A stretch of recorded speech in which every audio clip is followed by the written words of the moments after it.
నమస్తే అన్న అందరికీ నమస్కారం. కువైట్ క్రిమినల్ కోర్టు సంచలన తీర్పునిచ్చింది. ఒక నగల కంపెనీ నుంచి 8 లక్షల దినార్ల విలువ చేసే ఎక్కువ నగలు మరియు నగదును అపహరించిన హై ప్రొఫైల్ కేసులో దొంగతనం మరియు మనీ లాండరింగ్ కేసులో క్రిమినల్ కోర్టు తన యొక్క తీర్పును వెలువరించింది.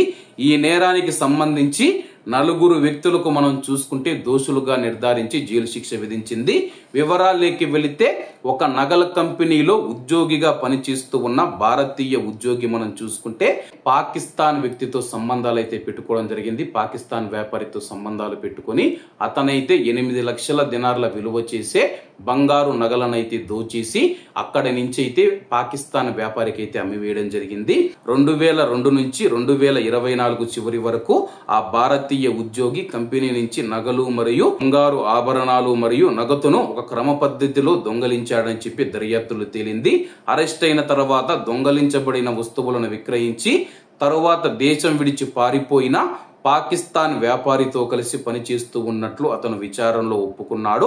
దొంగతనాన్ని ప్రేరేపించి అందులో పాల్గొన్నారని ఆరోపిస్తూ అతను ఒక కువైట్ మహిళ మరియు ఆమె యొక్క కూతురుని కూడా అయితే ఈ యొక్క కేసులో అయితే తెలపడం జరిగింది. నేనైతే దొంగతనం చేయలేదు, ఒక కువైటీ మహిళ మరియు ఆమె యొక్క కుమార్తె తన చేత బలవంతంగా ఈ యొక్క దొంగతనాలు చేపించిందని చెప్పేసి వాళ్ళు కూడా ఇందులో భాగస్వామ్యులని చెప్పేసి అతనైతే విచారణలో చెప్పాడు. వెంటనే ఆ యొక్క కువైటీ మహిళ మరియు ఆమె యొక్క కుమార్తెను కూడా అరెస్ట్ చేయడం జరిగింది. తాజాగా కువైట్ క్రిమినల్ కోర్టు ఇచ్చిన తీర్పు ప్రకారం భారతీయ ఉద్యోగికి, భారతీయుడికి, పాకిస్తాన్ వ్యాపారికి కోర్టు 10 సంవత్సరాల కఠిన కారాగార శిక్ష విధించింది. కువైట్ మహిళకు 5 సంవత్సరాల కఠిన కారాగార శిక్ష విధించగా ఆమె కుమార్తెకు కూడా 5 సంవత్సరాల జైలు శిక్ష విధించింది. వీళ్ళిద్దరికీ 5,000 దినార్ల బెయిల్ షరతును కూడా విధించబడింది.